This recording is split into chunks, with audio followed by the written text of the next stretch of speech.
The wind that night howled through the pines like an old ghost that had forgotten its way home. Snow fell thick over the valley, blanketing everything in white silence, except for the slow crackle of a lonely fire burning inside a small log cabin. The cabin stood at the edge of a frozen creek, its windows glowing faintly against the dark wilderness. Inside sat a woman wrapped in a wool shawl, her eyes fixed on the flicker of the flames, as if the fire itself were her only company. It was Christmas Eve, though nothing about the night felt festive. The old clock on the wall ticked slow and hollow, marking another year that had passed without laughter, without voices, without him. She had grown used to the sound of nothing, the creak of the floorboards, the occasional knock of a loose shutter, the sighing of wind slipping through the chinks in the cabin walls. Outside, the snow piled high against the steps, sealing her world in a quiet that could almost suffocate a soul. Her hands, rough from years of work, held a small wooden ornament, a carving of a horse that her husband had made before he rode out and never came back. Every Christmas since, she lit a single candle for him, whispering a prayer into the stillness, hoping somehow the light might reach wherever he rested. That night, though, there was something different about the air. The snow seemed heavier, the wind sharper, the silence thicker than before. She stood, pulling her shawl tighter, and walked to the window. Beyond the glow of the lantern, she could see nothing but darkness and flakes of snow chasing each other through the night. Still, something in her heart stirred a faint unease, as if the wilderness itself was holding its breath. Hours passed. The fire burned low. She added another log and sank back into her chair. Her reflection in the window stared back, colder than she remembered, the years etched deep in her face.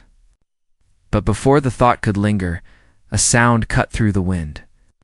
A knock. One single, firm knock on her door. For a long moment, she didn't move.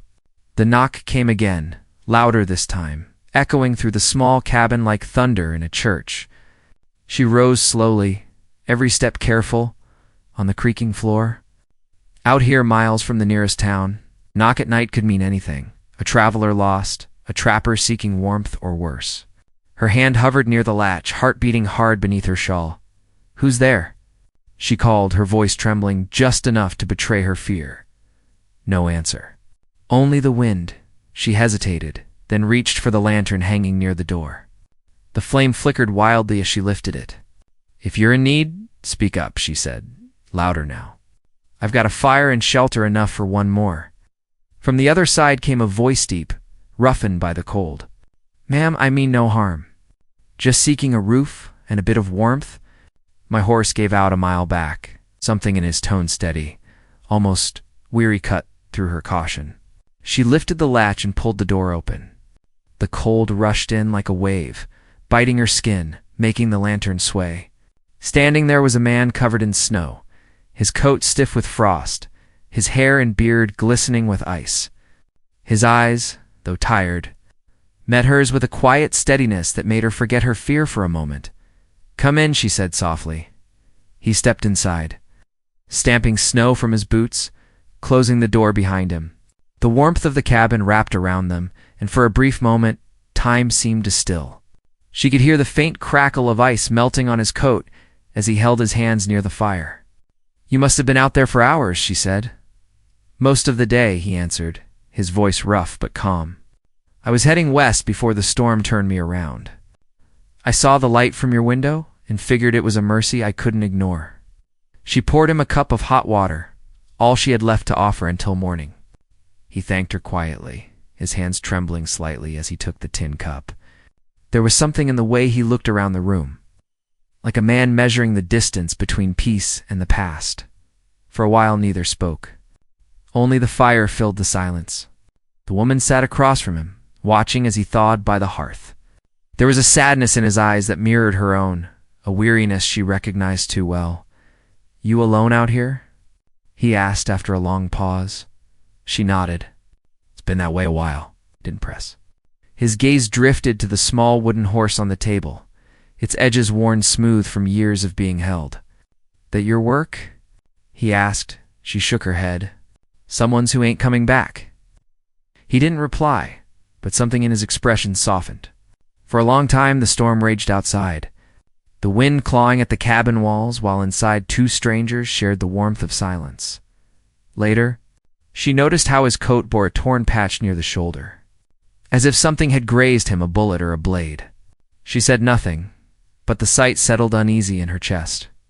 He caught her glance and pulled the coat tighter, as if to hide more than the cold. "You're not from around here," she said finally. "No," he admitted. "Been a long time since I could say I was from anywhere." The firelight danced across his face, revealing lines of hardship and long miles traveled. He looked like a man running from something or toward something he couldn't yet name. And though every reason in her mind told her to keep her distance, her heart whispered something different. Maybe it was the way he looked at the fire, like he'd been cold for far longer than one winter night, when she rose to fetch another log. He stood too quickly, instinctively, as though he'd forgotten how to be still. "You don't have to worry," she said softly, setting the log on the flames. "If you were trouble, I reckon you'd have shown it by now." He gave a faint smile that didn't quite reach his eyes. "Sometimes trouble doesn't mean to be." The clock ticked past midnight. The storm began to quiet, and the snow outside settled deep. The woman poured him another drink. The warmth between them now, less from the fire and more from a fragile kind of trust. "Christmas morning soon," she said almost to herself. "Never thought I'd share it with a stranger."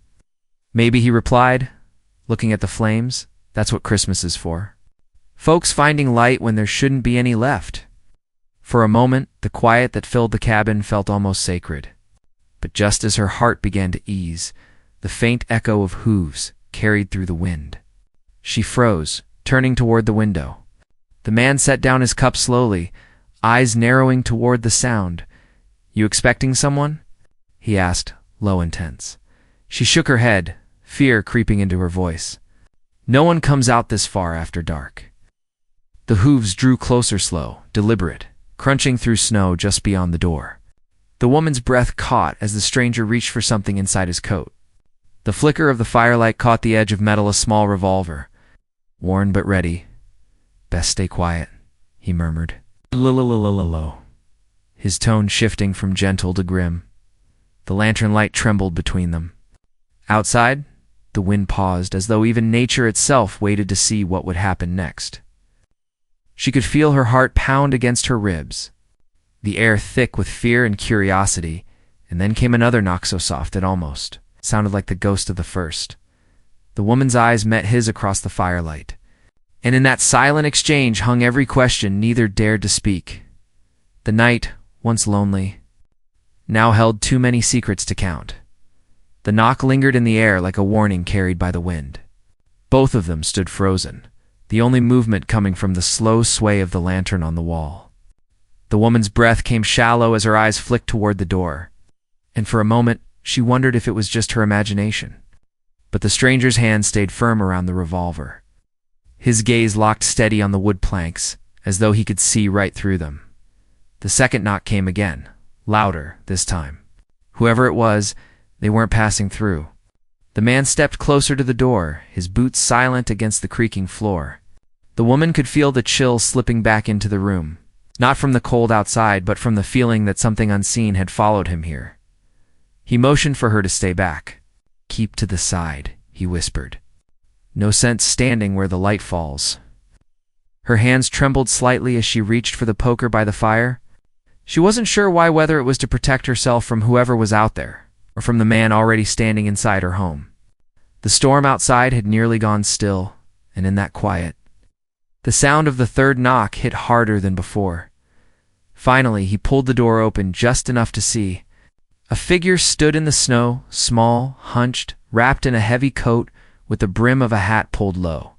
The stranger kept his gun hidden but ready, his tone calm as he asked, "You lost out here too?" The figure hesitated before lifting its head. It was an older man, his beard white with frost, his breath coming in shallow clouds. "Saw the smoke," he said hoarsely.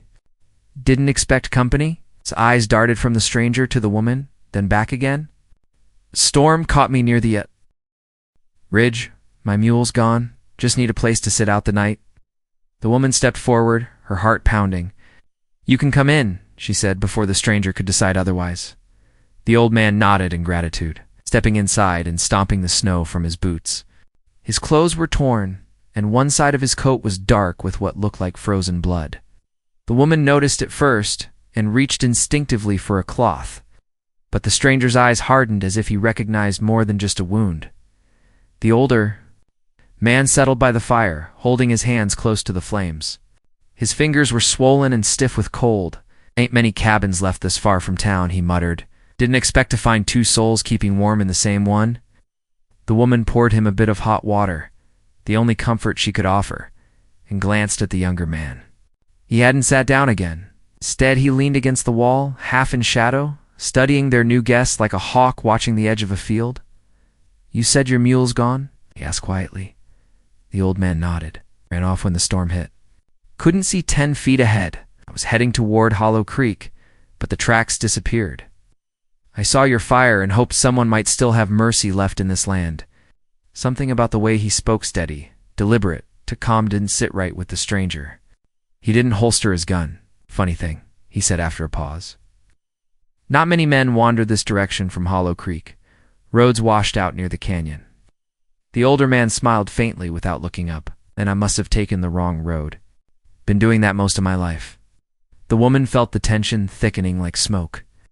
She wanted to break it, to bring the room back to something human. "You'll freeze if you don't rest," she said gently. "Sit closer to the fire. Both of you." But neither of them moved. The two men just stared at each other, one with suspicion, the other with something that looked almost like recognition. She felt caught between them, her quiet world suddenly filled with secrets she didn't ask for. After a while, the old man's breathing evened out and his hands stopped trembling. He looked around the cabin, his gaze pausing on the carved horse that still sat on the table. "That's fine work," he said softly. "Reminds me of something I once saw near the trading post years ago. Belonged to a man named Caldwell, if I recall. He had a ranch somewhere near these parts before the war took him." The woman stiffened at the name. It was one she hadn't heard spoken in years. Her late husband had built this cabin with his own hands long before the war came and took everything. She swallowed hard, unsure if she wanted to remember or to forget. "You knew him?" she asked quietly. The old man shook his head. "Not well. Just stories from the trails." "Yes," said he was a good man. Stubborn, but good. Had a wife who stayed behind when he rode out. Her heart ached as his words hung in the air. She had never told anyone much about those days, and now, hearing them from a stranger, felt like opening an old wound that never healed right. The younger man's eyes softened as he watched her. "Your husband was a soldier?" She nodded slowly. "He rode out with the militia when the border raid started. I never made it back." The old man lowered his gaze. "I lost a son that same year," he murmured. "The war took more than men, it took homes, peace, whole families." The fire popped, and for a moment, none of them spoke. The only sound was the whisper of wind pushing against the cabin walls. But behind the stillness, something was shifting, something unseen, like a current moving beneath frozen water. The stranger finally set his gun aside and sat down near the door, his eyes still fixed on the flames. "You both have ghosts chasing you," he said softly. "Guess that makes 3 of us." The woman glanced at him. "You said you were heading west. What's waiting for you there?" He hesitated before answering. "A name," he said finally. "One I've been following since autumn." She didn't ask more, but she could tell by the weight in his voice that the name carried more than memory, it carried debt. The kind of debt that blood or justice could settle, not both. The old man shifted in his chair, glancing toward the window. "Storm's letting up," he said. "Might be clear by morning." "Or not," the younger man replied. "Depends who's still out there looking." The words made the woman uneasy. "Looking for who?" she asked quietly. The younger man's eyes met hers across the dim room. "Maybe me," he said, "maybe him." The old man gave a low chuckle that didn't sound like laughter. "Out here folks don't need reasons to go looking. Sometimes trouble finds you just because you're still breathing." The lantern flickered low, casting long shadows that danced across the log walls. The woman added another piece of wood to the fire, though her hands shook as she did. She could feel it now, the truth simmering between these two men, hidden beneath politeness and weary smiles. They weren't strangers by chance. Something deeper connected them, something that reached beyond this night and the storm outside. She tried to shake the feeling, to focus on the warmth instead of the unease. "You can both stay till morning," she said firmly. "No one's riding out in this cold, not till it's safe." The old man nodded in thanks. "You've got a kind heart. The world's short on those." But the younger man's jaw tightened. "Sometimes kindness costs more than folks can pay." The fire hissed as a log split down the middle. The sound made her flinch. She looked toward the window against snow, still falling, but softer now, as if the night had grown tired. The mountains loomed in the distance, unseen but heavy, pressing down on the valley like a secret too big to keep. The old man leaned back, eyes half closed, his voice slow and tired. "There's talk," he said, "of a rider heading through these woods the past few weeks. Folks say he's carrying something worth killing for." The stranger's expression darkened. "You hear that from Hollow Creek?" "From farther east," the old man replied, not opening his eyes. "Said he had a mark on his hand, like a scar burned in." The woman looked between them, her pulse quickening. The younger man turned his hand slightly, hiding it under his coat. She didn't miss the gesture. Neither did the old man. Silence stretched again, but it wasn't peaceful anymore. It was thick with unspoken questions, with danger neither of them wanted to name. The woman rose quietly, tending to tidy the table, though she could feel both sets of eyes on her. She could sense that come morning, one or both of these men might not be here. And for the first time, she wasn't sure whether to pray for dawn or dread it. Outside, the storm finally broke. A pale moon pushed through the clouds, casting silver light over the snow. Inside, the fire burned low, the shadows long and uncertain. And somewhere out there in the woods, a horse neighed faintly, its echo carrying through the trees like a warning. The cry of the horse outside cut through the silence like a blade. All three of them froze, their eyes meeting across the dimly lit cabin. The woman's hand instinctively moved toward the lantern, but the stranger shook his head quickly, his eyes sharp. "Leave it," he whispered. "If they can't see light, they might pass by." His voice carried the kind of urgency that didn't belong to fear.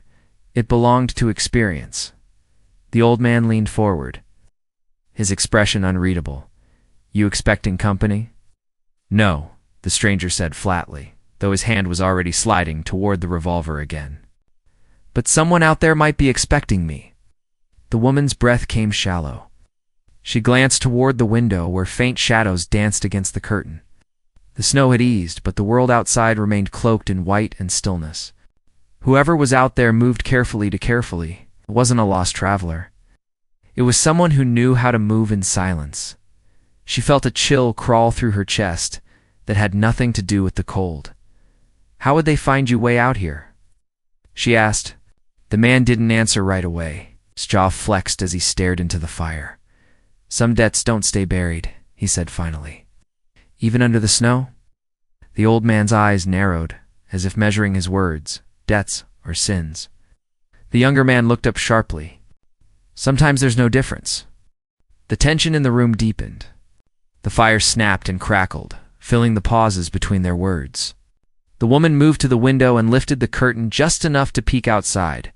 Her heart skipped when she saw faint movement near the tree line, two dark shapes against the pale snow.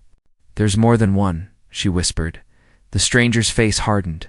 He rose quietly, crossed to the corner, and pulled a long rifle from his saddlebag. It wasn't polished or new. It was worn like everything else about him, but it looked well cared, foretrusted. "They won't come close yet," he said. "They're waiting to see what's inside." "Who are they?" she asked, her voice trembling. He paused before answering. "Men who think I took something that belongs to them." The old man gave a faint, dry laugh. "And did you?" The stranger turned toward him slowly. "No. But I stopped them from taking it from someone else." The woman looked between them, her confusion growing. "What was it?" He hesitated, his eyes softening as they met hers. "A child," he said quietly. "They were after a child." The words hit her like cold water. She felt the air leave her chest. "You mean they—" He nodded once. "A ranch family near Canyon Ridge. They came to collect on a debt that wasn't theirs." The father was gone, and the mother begged me to help. I couldn't save them both, but I got the girl out. Left her with a preacher near the border. The old man's gaze darkened. And now they want revenge. Or the truth, the stranger said, tightening his grip on the rifle. Sometimes one's the same as the other. The woman's mind raced. She didn't know if she believed him, but something in his voice, the tired edge of it, sounded too real to be a lie. The old man, though, didn't look convinced. He leaned back, his expression hard. Funny thing, he said. I heard about a preacher near the border. He was found dead a month ago. Folks said he was hiding something. The stranger froze. The room went still. What did you say? That's what they said in Hollow Creek, the old man continued, his eyes sharp. No sign of the child either. The stranger's face turned pale under the flickering firelight. That can't be true. The woman felt her pulse quicken. If it is, she said quietly, then whoever's outside isn't here for revenge. They're here to finish something. The stranger turned toward the window, his eyes scanning the darkness. Then we don't have much time. The old man stood slowly, his coat brushing against the chair. You've brought a curse to this cabin, son? You should have kept riding. I didn't choose this place, the stranger said. The storm did. The woman stepped between them, her voice trembling but firm. That's enough. Both of you. This is my home, and no one's dying here tonight. For a moment, neither man spoke. Then outside, the sound of crunching snow broke through the quiet again. Footsteps this time slow, steady, deliberate. The stranger moved toward the door, rifle ready. They're coming. The old man's hand slipped into his coat, and she caught a glimpse of something metallic. Her stomach twisted. She had offered both men shelter, but now she realized she didn't truly know either of them. The firelight danced across the cabin walls as she backed away, her heart pounding. What are you not telling me? She demanded. The stranger didn't turn. Nothing that changes what's coming. The old man smiled faintly. Oh, it changes plenty. There was a new tone in his voice, now low, taunting. The stranger turned just enough to meet his gaze, his expression hardening as if he'd finally recognized him. You, he said slowly. You were with them.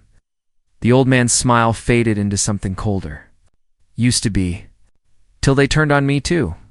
But I didn't think I'd find you here, running from your own fire. The woman felt the room spinning. You know each other? The old man nodded. He's not just a traveler. He's the man who started this chase. Took something that wasn't his to take. The stranger's jaw clenched. I took a child out of a burning house. You were the one who set it ablaze. The woman's breath caught. Dear God, she whispered. The air thickened between them, charged with years of pain and unfinished reckonings. Outside, the footsteps had stopped, replaced by the faint creak of snow settling under weight. Whoever was out there was waiting for the right moment to move. The stranger's voice dropped low. If they're here for me, they won't stop till they have what they came for. The woman stepped closer, desperation trembling in her tone. And what is that? He looked at her then, really looked, and in his eyes was something she didn't expect. Not anger or pride, but sorrow. The truth, he said quietly, and anyone who still remembers it. The old man stood, pulling his coat tighter. Then I guess that includes me. Before the stranger could reply, the window shattered a single shot, cutting through the glass and striking the mantel above the fire. The woman screamed and ducked down, the lantern swinging wildly from its hook.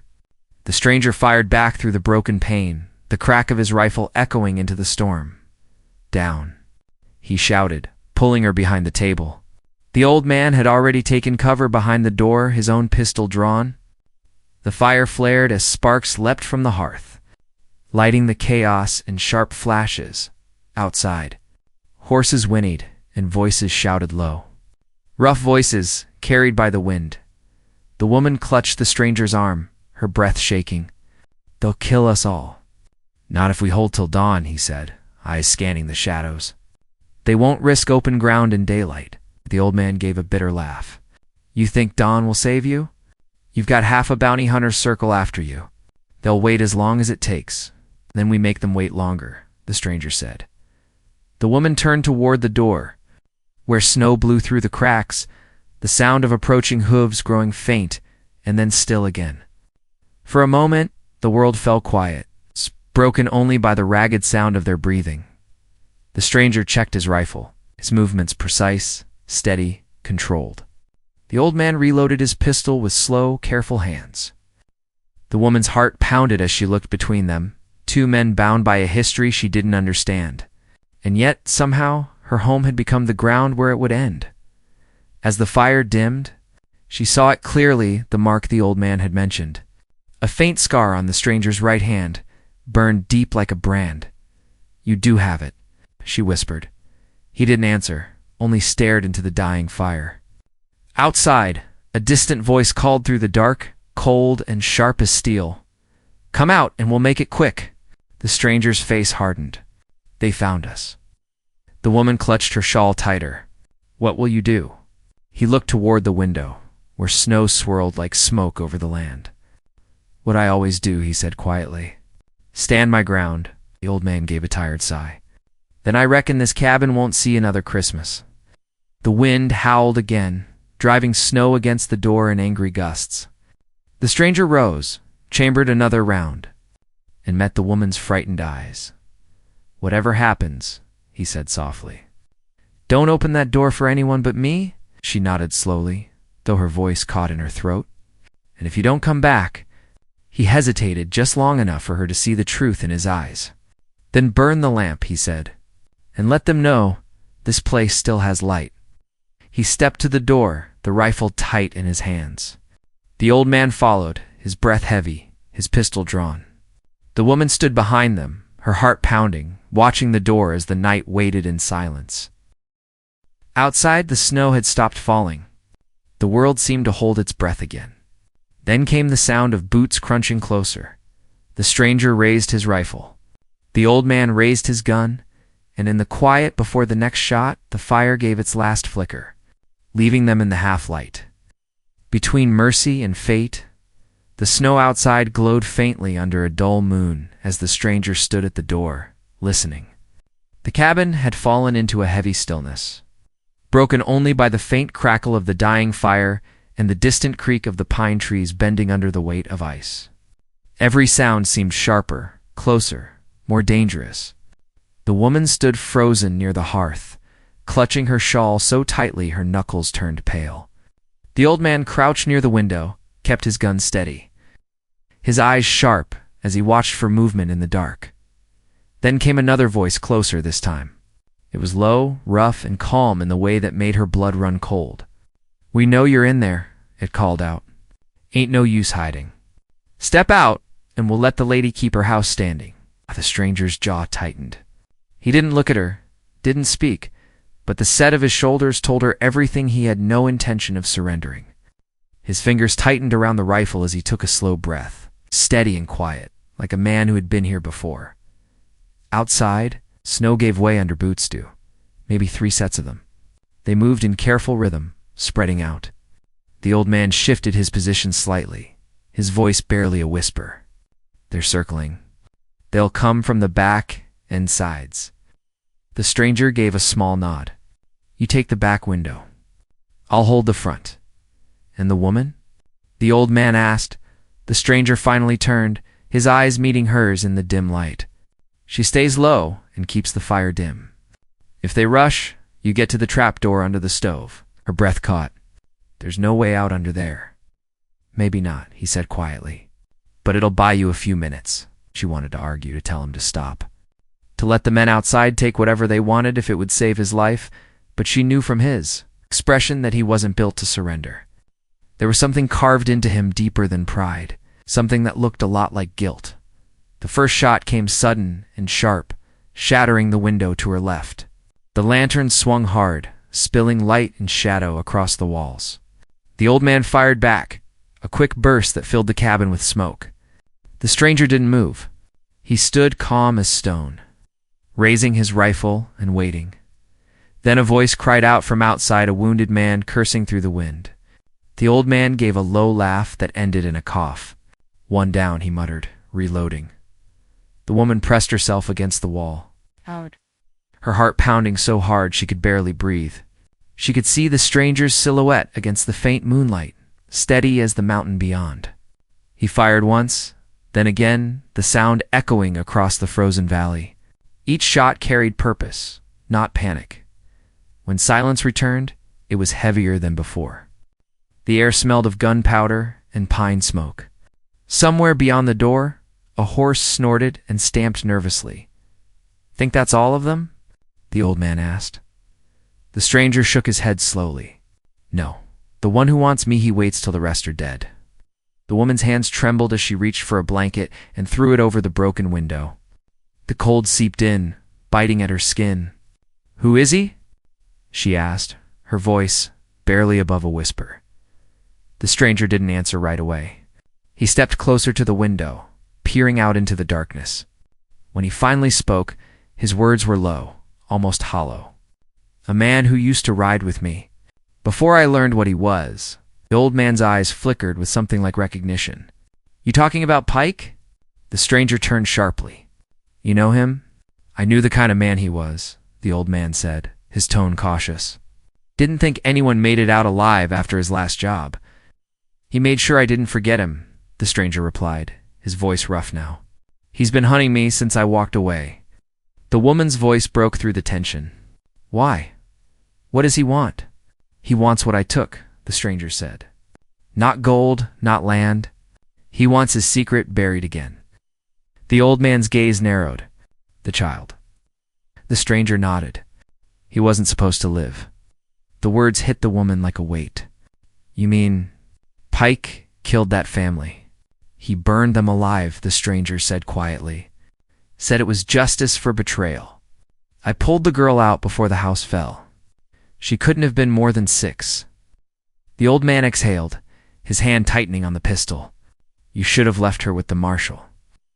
"There was no one left to trust," the stranger said. "And now the man who started it wants to finish what he began." Outside, the wind rose again, carrying the faint echo of laughter or cruel. Distant sound that didn't belong to anything human. It floated through the trees, taunting, drawing closer. The woman shivered. He's still out there. The stranger's grip on the rifle tightened. "He's waiting for me to move first." The old man peered out through the broken window again. "You'll run out of bullets before he runs out of time. Then I'll use time against him," the stranger said. The woman stepped closer, her voice trembling. "You can't fight them alone." "Let me help. There's a hunting rifle in the cellar." He turned to her, his face hard but not unkind. "You've done enough already. This isn't your fight." She met his gaze without flinching. "It is now. You brought it to my door." For a heartbeat, he said nothing. Then he nodded once quietly. "All right. Fetch it." She moved quickly, pulling up the loose board behind the stove and climbing down into the cellar's cold dark. The air down there was damp and earthy, the smell of potatoes and wood smoke heavy. She found the old rifle, its barrel rusted, but still solid. As she climbed back up, she froze. There were voices outside, clearer now, closer. "She's got to be inside," one said. "The light's still burning." "Pike wants him alive," another replied. "Don't shoot unless he moves." Her breath caught. She set the rifle down and climbed the rest of the way up. "They're coming," she whispered. The stranger's eyes met hers, calm and unreadable. "Then we hold." The next few minutes stretched like hours. The men outside moved slowly, whispering orders, boots crunching in the snow. The stranger waited until the first shadow passed near the porch, then fired once. A cry rang out, followed by the thud of a body falling against the steps. The rest opened fire, bullets splintering the wood of the door and shattering what was left of the windows. The cabin shook with noise and chaos. The woman dropped behind the table, clutching her rifle. The old man crouched near the window, firing through the smoke. "They'll try to set it ablaze," he shouted. "Not if we take them first," the stranger said. He fired again, then ducked low as a bullet tore through his coat, grazing his shoulder. He hissed through his teeth but didn't fall. The woman crawled toward him, her hands shaking. "You're bleeding." He wiped the blood with his sleeve. "It's nothing. Let me know. Stay down." Outside. The laughter came again, louder, closer. You always were stubborn, boy, a voice called. Thought you could steal from me and walk free? The stranger stood, eyes narrowing. Pike, come out and I'll make it quick, the voice said, almost kindly. No need for the lady to suffer. He raised his rifle and fired at the sound, the bullet slamming into a tree just beyond the clearing. A shot answered immediately, grazing the top of the doorframe. Still got that temper? Pike's voice drawled. You should have learned when to quit. The old man ducked behind the stove, his breath heavy. He's playing with you. He'll bleed you dry before he comes close. The stranger's eyes stayed on the dark beyond the door. Then I'll bring him closer. The woman's heart hammered as she watched him step toward the door, the firelight painting his face in gold and shadow. Don't, she whispered. Please. He looked back at her then, and for the first time, she saw something break through the hardness fear. Not for himself, but for her. Lock the cellar door, he said softly. If I don't come back, stay hidden till morning. Before she could answer, another shot tore through the window, splintering wood inches from her face. She ducked as the stranger swung the door open, vanishing into the blinding white of the snow. The wind roared in after him, filling the cabin with cold and silence. The old man moved to the doorway, gun ready, eyes narrow. He won't last long out there, he muttered. Pike's a hunter. The woman's hands trembled as she gripped the rifle, staring at the open door. She could see nothing but the swirling snow and the faint outlines of trees beyond. Somewhere in that white world, two men were circling each other, one driven by vengeance, the other by redemption. The fire flickered low, casting long shadows that danced across the floor. She waited, the minutes dragging by like hours. Then, far out in the night, came the sound of another gunshot, then two more. Close together, the old man stiffened, his eyes darting to the window. That's it, he whispered. It started. The woman clutched the rifle to her chest, her breath caught between fear and hope. Outside, the snow fell harder, swallowing sound, swallowing everything. And as the last echo of gunfire faded into the wind, the cabin stood in silence once more, waiting to learn which man the night had chosen to keep. The night grew heavy after the gunfire stopped. The woman stood in the doorway, the cold biting her face, her heart thudding in her chest. The snow was falling against low, steady and quiet, covering the traces of footprints that led into the trees. She could hear nothing but the wind sighing through the pines. The old man stayed crouched near the fire, his pistol still in his hand, though the fight had gone out of him. His eyes flickered to her, then back to the open door. He's out there, he said, voice rough. One of them is. She wanted to believe it was the stranger, that somehow he had survived, but the silence that followed every gust of wind made her doubt. She wrapped her shawl tighter and stepped into the snow, ignoring the old man's warning to stay inside. The night seemed endless, the sky gray with clouds that hid the moon. Every shadow looked alive. Every whisper of branches sounded like footsteps. She followed the faint trail of blood that led toward the creek, her breath forming small clouds in the freezing air. At the edge of the trees, she found him. The stranger was kneeling in the snow, his rifle dropped beside him, one hand pressed against his shoulder. Pike lay a few feet away, half buried under the drift, his coat torn and his pistol frozen in his grasp. The woman ran forward, her boots sinking deep as she reached the stranger. You're hurt, she said, kneeling beside him. He looked up at her with eyes that seemed both relieved and lost. It's over, he said quietly. He's not coming back. She glanced at Pike's still body. The snow was already covering him, soft and cold, as if the land itself was erasing what he'd done. You need to come inside, she said. You're bleeding. He shook his head. Not bad enough to die from. I've had worse. His breath misted in the cold, his words steady but weary. He wanted me to watch him burn everything I touched. He thought he'd win by making me like him. You're nothing like him, she said firmly. You saved that child. You saved me. His gaze softened for a moment, then drifted toward the horizon. Sometimes saving people doesn't make you good. It just keeps you from being worse. She didn't answer, just helped him to his feet and guided him back toward the cabin. The snow came heavier now, swirling around them like ghosts of the past, trying to hide what had happened. By the time they reached the porch, both were trembling from the cold. The old man had kept the fire alive, though his face was pale and his hand shook as he set the pistol aside. "Pike?" he asked. "Gone," the stranger said. The old man nodded slowly. "Should have happened years ago." He stared into the flames, his eyes hollow. "I rode with him once. Thought he was just a man trying to survive. Didn't know he was the kind that took joy in destruction." The stranger lowered himself onto a chair, wincing as the woman wrapped a cloth around his shoulder. "You left before he turned?" he asked. "I left after," the old man replied. "Didn't have the stomach to finish what he started." For a long while, no one spoke. The fire crackled softly, the smell of smoke and pine filling the room. The woman moved quietly between them, tending the wound, refilling the kettle, keeping her hands busy to stop them from shaking. Outside, the storm finally began to fade. When dawn came, the sky was pale blue, streaked with the faintest light. The snow had stopped, leaving the world hushed and clean. The woman stepped outside first, her boots sinking into the untouched blanket that covered the land. The tracks from the night before were gone.